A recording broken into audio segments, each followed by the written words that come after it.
Welcome back, loves. Today we're talking about the courage to be imperfect.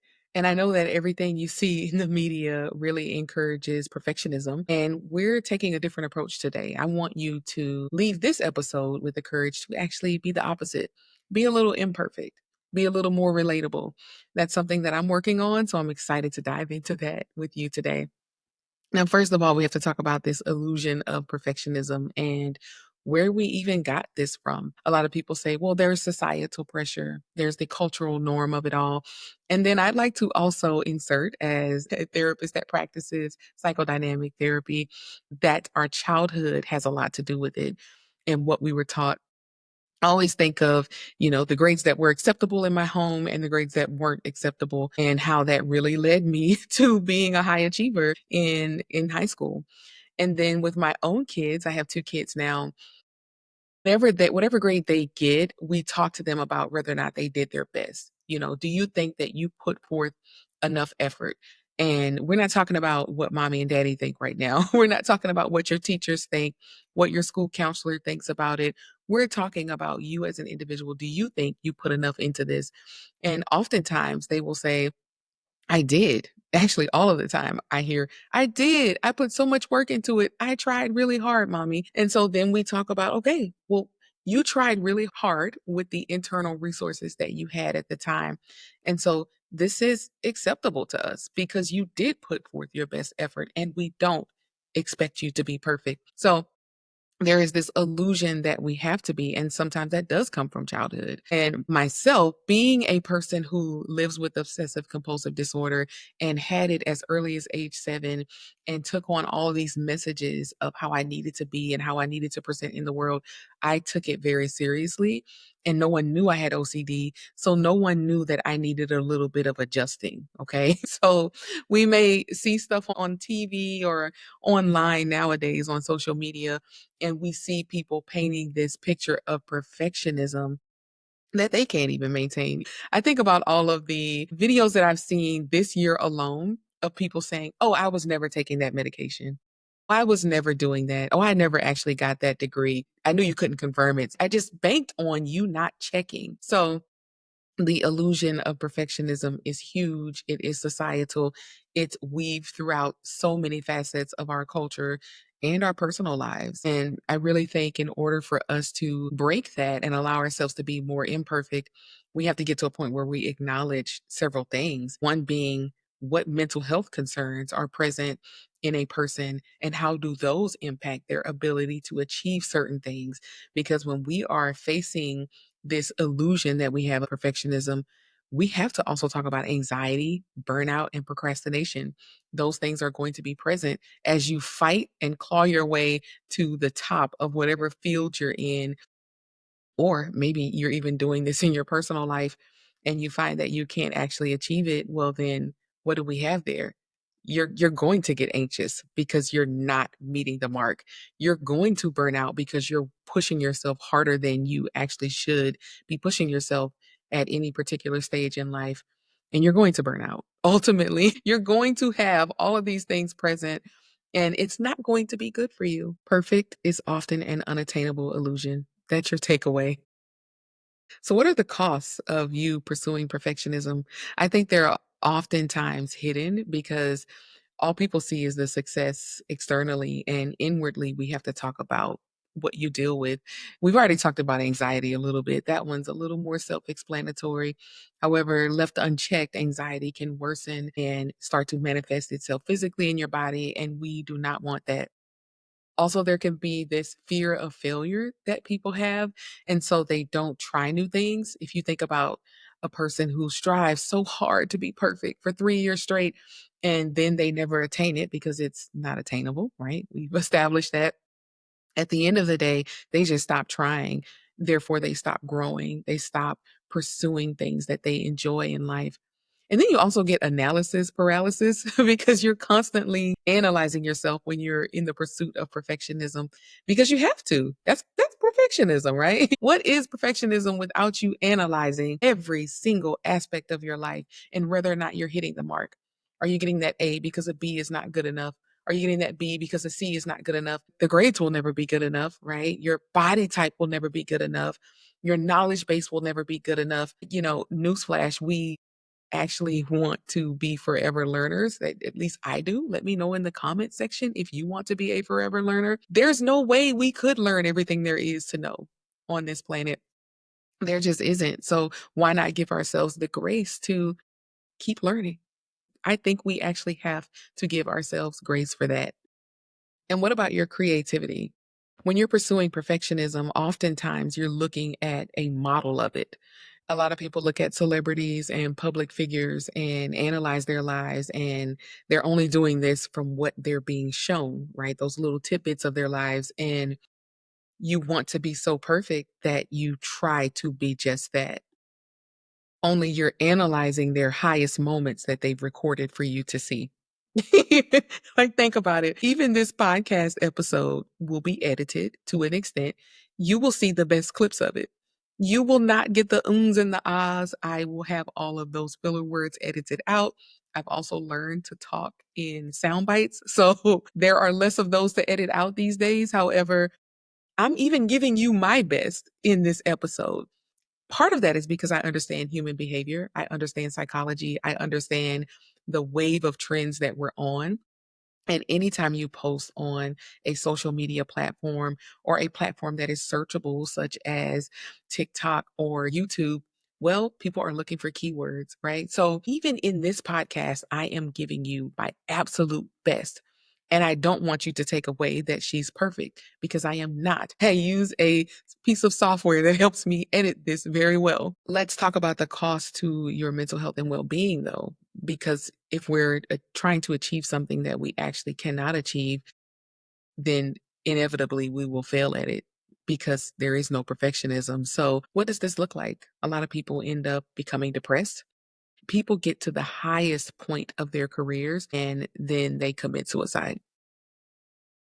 People externally in the comment section and in videos and in the news would say, this person seemed to have the perfect life. What happened there? And then we find out later that that person was struggling with anxiety, depression, past trauma, so on and so forth.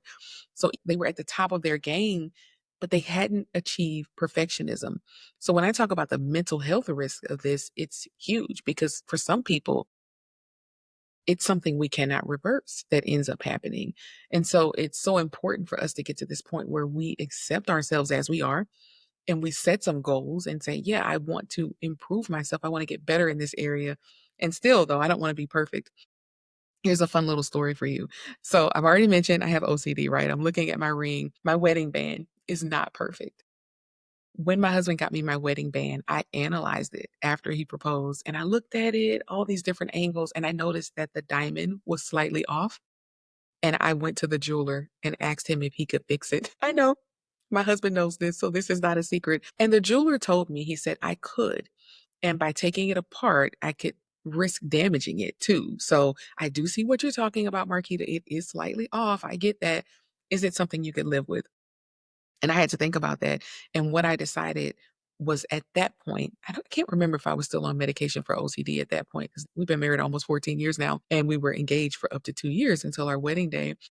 At that time, I decided, you know what? I need a little bit of imperfection in my life because if I don't allow something to be imperfect, then I will always continue to allow OCD to drive me to be the most perfect version of myself possible and to have everything in my life be as perfect as it can be. So, still to this day, my ring, my diamond in my ring is slightly off. And it's something I live with because it's a reminder that I will never be perfect, and this ring can't even be perfect for me. I actually think our time is better spent towards growth and development. What do you want to grow in? What hobbies do you want to engage in? I really won't call it a hobby, my exercise routine. It's something that replenishes me. It's something that fulfills me. And I often refer to it online as my anxiety pill because it really helps me manage my anxiety when I'm moving my body. And being in my early 40s now, it also helps me not have squeaks when I get out of bed. If there are days where I don't work out, which is typically the weekend, that Monday morning I wake up and everything is sore. So working out has become a habit that has really helped me in so many ways. And I won't lie to you and tell you that none of this is physical. A lot of it is mental. And yes, some of it is physical. I do have body goals. I do want to tone certain parts of my body. And I've also accepted that even that won't be perfect. So I live in this space of acceptance and appreciation for my body while also still striving towards my fitness and body goals. And that's okay. That's okay because I don't want the perfect body. Because guess what? The perfect body is too much to maintain. And people will tell you that. I've talked to bodybuilders. I've talked to people who've done that whole routine so that they could achieve certain goals with their body. And they have told me that they had to starve themselves at certain times. They were very limited in what they could eat. They had to have a very structured workout routine, and it almost drove them to insanity. I don't want that. So I need to live in this space where I accept that my body will never be perfect and I can also feel good in it while I'm striving towards my goals. So whatever goal it is that you have for yourself, or maybe you will be inspired by listening to this podcast to set some goals, just remember, we're not striving for perfectionism. We can't even achieve it. Now, I do think it's important for us to redefine what success looks like, especially when we're on the pursuit of imperfectionism. And sometimes that's as simple as recognizing that authenticity sells. It really does. And studies have come out showing that people don't want fake people anymore. They don't want to hear about your fake manufactured life that you're only posting about on social media because it gets you likes, views, comments, and money from some of these platforms. People want to know that they're connecting with real people. So when we trade in this idea of perfectionism, we actually get to be more authentic. And when you are doing that, you attract your tribe, the people who truly relate to you for who you really are. And how valuable is that? I don't want people to relate to the fake version of me.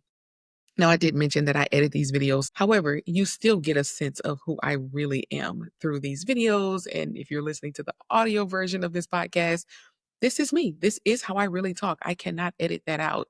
Even if AI could, I don't want that. I want you to hear my authentic self. I just don't want you to hear all of the filler words. Because again, understanding human behavior, right? When we redefine success, we also get to value the learning process. What do you learn about yourself when you stop striving to be so perfect? What do you learn about yourself when you pay more attention to your family in authentic settings versus ones that you crafted for the perfect shot or the perfect video? What do you learn about yourself when you stop trying to be like everyone else and decide that who you are, as you were made and created to be, is just enough? It's perfect for you to be the way you are, that, and we're talking about imperfection. However, it's perfect that you are imperfect. You like that? I want to encourage you to redefine success as progress, resilience, genuine effort, genuine connection, authenticity. We do a lot of reframing in the therapy space. So why not do some reframing here on this podcast too? I want to leave you with some steps you can take, some practical steps rather to address your imperfectionism moving forward. And that really could be having grace for yourself. Something as simple as that, something as simple as setting realistic goals, something as simple as you allowing yourself to be authentic more often. So you get the feel of it, you get used to it. Look, we all put on masks for different roles that we have in our lives, especially when people tell me they work full time, they're putting on a mask. I work for myself. So up front, people see who I am. I don't have to abide by the rules of a company. And I understand plenty of people work for companies full time and that's your thing. That's what you enjoy. I prefer to work for myself because I cannot be fully authentic when I'm working for an employer. I'm just employed by Marquita, and Marquita lets me be who I am naturally, who you get to see on this podcast now, which I'm so excited about. So I want to also encourage you to celebrate your small wins, reframe every time you make a mistake, see it as a learning opportunity, allow yourself to slip up and be okay with that. Even laughing at yourself is important. I do that all the time. And when you're celebrating the small wins, I don't want you to just say, oh, great, I achieved this, so I'm going to move on. Really find a way to celebrate it where it will stick, right? You will feel it, you will know this is a celebration because that part is important too. A lot of people just skip over the celebration piece and actually absorbing the progress that was made. Experiment with done is better than perfect. Now, I know some of you are not going to like this one. This is something that I have really worked on. And even as I continue to build this podcast, you will see the episodes from the beginning, you will see them progressively get better because I am taking a done is better than perfect approach. And I had to do that to launch it. Otherwise, it would take me another 2 years because I would have to have the perfect equipment. I would have to have the perfect laptop with updated features.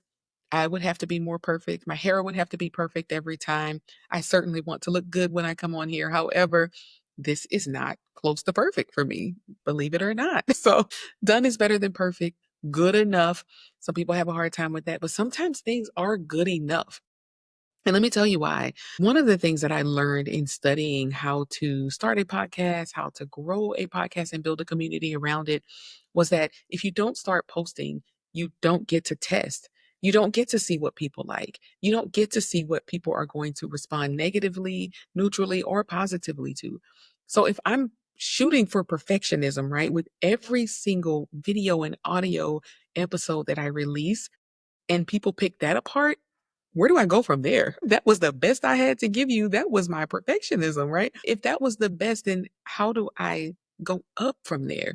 So it's okay for you to post something online or present and be less than perfect. For it to be done is better than perfect. It's good enough. Let me get some feedback and see how I'm going to resolve the issue or course correct or edit or enhance. So I think actually when we don't pursue perfectionism, it leaves us more room to grow and actually listen to people and get feedback and learn more, right? So this imperfectionism journey is something that is going to help you as you continue to age throughout life. I mentioned that I'm in my early 40s. Well, a lot of women talk about their 40s being this period where they just don't care anymore. I don't want you to have to wait until your 40s to feel like, I just don't care anymore what people think. I'm just going to be me. I'm just going to flow through life and accept who I am. You don't have to wait. If you're in your 20s, 30s, 40s, on up, it doesn't matter. I want to encourage you to embrace this idea of imperfectionism and reframe it as a growth and learning opportunity for yourself because you don't have to wait until you've lived too much life to finally recognize that you can't even achieve perfectionism. So why continue to pursue it? Join me on this journey, y'all. I really hope that you will. And please, in the comment section, let me know if you plan on joining me on this journey of embracing the imperfect version of ourselves as we move throughout life and continue to provide value and give and live. I really hope that this episode was helpful to you. And if it was, please don't forget to like and subscribe and follow, depending on which platform you're listening to this on or watching this on. I cannot wait until you see our next episode because we have some goodies coming up for you. Enjoy your day. The Anxiety and Free podcast is sponsored by Find My Therapist, connecting you with therapists at findmytherapist.us. If you found today's episode helpful, please share it with someone who might need it. Tune in next week for more conversations on navigating mental health and finding your freedom.